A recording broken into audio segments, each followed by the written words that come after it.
आंब्यांच्या बागेतच आहे आता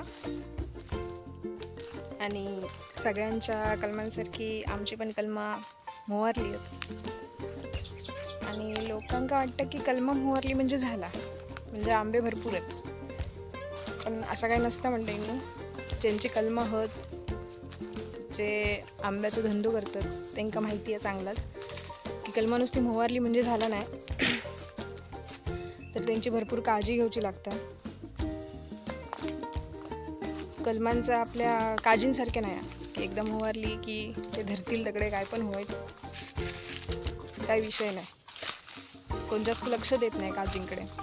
काजी आपले उत्पन्न देतात कारण काजींचा पीक हळवे असं म्हणतात, पण कलमांचं तसं नसता.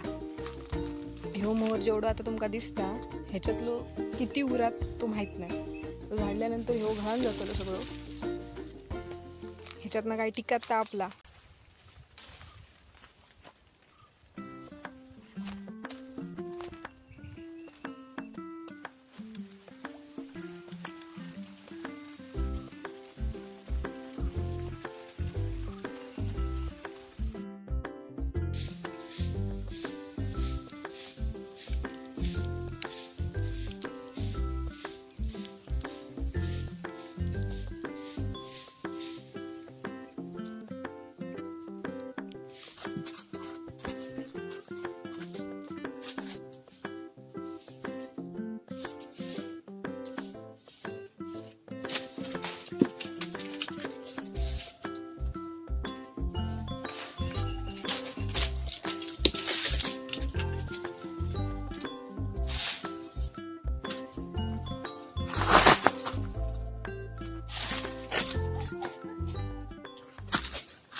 तर मी लहान असताना या लिंबाचं झाड लावलेलं आहे आणि तेव्हा मला अंदाज नव्हतो की एवढी अडचण होईल म्हणून. कारण हय मी लिंबाचं झाड लावलं, थंय दालचिनीचं झाड लावलेलं आहे आणि हयाच आमचा कलमा.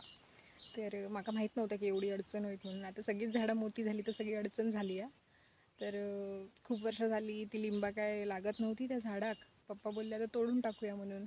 तर ह्या वर्षी म्हणजे एवढी लिंबा लागली आहेत